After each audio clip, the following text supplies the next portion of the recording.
Alright, YouTube. This video is going to explain a couple of the differences between the Foreman Rubicon Manual machine and the Foreman Rubicon DCT when doing your valve clearance, valve adjustment. There's already an awesome video on YouTube about the valve clearance, valve adjustment on these machines by Mud Puppy, so I'm not going to go into the valve adjustment that much. I'm just going to go into the differences. The couple things extra you have to do on a DCT machine. So the first thing I did was I removed the center mud guard, the tank cover, and the rack. That just makes everything easier. You don't have to fight with anything. Everything's out of your way. Now on the other video, it's explained pretty well how to disconnect all the wiring connections, pull the relays, pull the computer, so I'm not going to really go into that either. One of the differences on the two machines is the snorkel. My machine is a stock snorkel, so basically there's a trim clip that holds it in.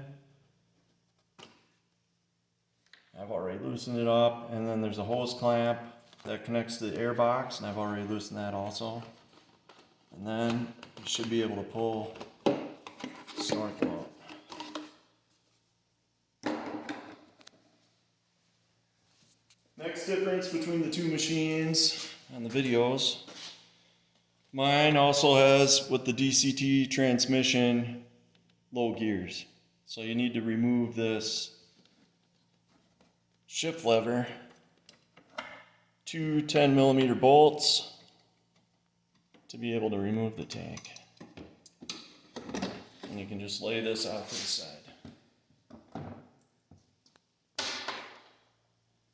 After that, you can remove the bolts on the tank, pull the tank, pull the heat shield, and then you have access to your valves.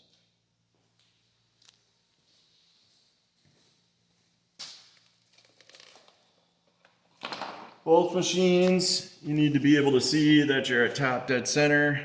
So this is the same on both machines. You have this little cover here that you need to remove. The part that's different is on the DCT machine, you actually have to turn the crank with a ratchet. On the manual machine, you can shift it into gear, move the machine around, move the crank.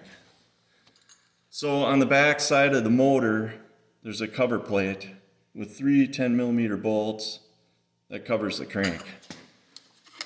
Remove those bolts.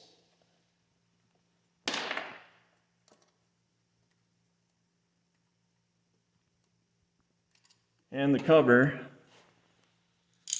and you'll have access